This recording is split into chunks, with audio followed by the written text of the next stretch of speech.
বাসে উঠে বসতে না বসতেই পাশের সিটে একটা সুন্দরী মেয়ে বলে উঠল, ও মাই গড, আপনি এত সুন্দর কেন?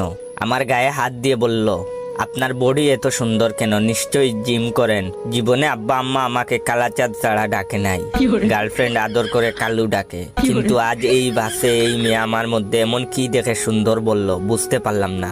মনে মনে লজ্জা পাচ্ছিলাম। একটু পর মেয়েটা আমার পাশে বসা ছেলেটাকে বলল, এই যে ভাই, আপনি উঠুন, আমি এই ভাইয়ের পাশে বসতে চাই, আপনি আমার সিটে বসুন। দেখলাম ছেলেটা সুরসুর করে পাশের শাড়ির মেয়েটার সিটে গিয়ে বসলো। মেয়েটা বসলো আমার পাশে।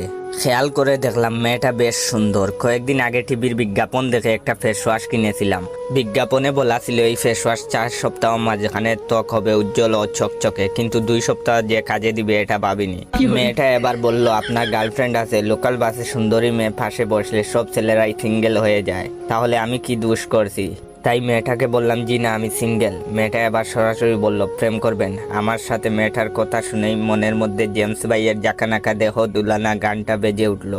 সারা জীবন গার্লস স্কুলের পাশে দাঁড়িয়ে থেকেও মেয়ে পটাতে পারিনি। যে মেয়েকে প্রেমের প্রস্তাব দিয়েছি সেই মেয়ে বলেছে, আয়নায় নিজের চেহারা দেখছস? এক মেয়ে তো বলেই দিয়েছে, কয়লা আর আপনার চেহারার মধ্যে কোনো পার্থক্য নাই, দুইটাই কালা। ইস, যদি পাশে বসা সুন্দরী মেয়েটার কথা ভিডিও করে ওদের দেখাতে পারতাম। মেয়েটার উত্তর দিতে যাব, তার মধ্যে আরেকটা মেয়ে পাশে এসে দাঁড়ালো।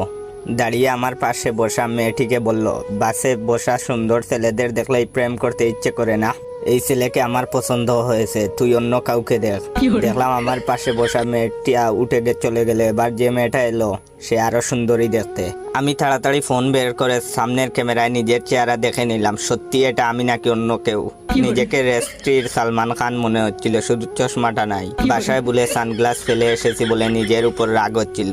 এটা ছিল ভিডিওর প্রথম পার্ট। দ্বিতীয় পার্ট দেখতে অবশ্যই আমার এই ভিডিওটা আপনার 10 জন বন্ধুকে শেয়ার করবেন। এই ভিডিওতে 10,000 লাইক এবং 500 কমেন্ট হলে আমি সেকেন্ড পার্ট নিয়ে আসবো। ধন্যবাদ।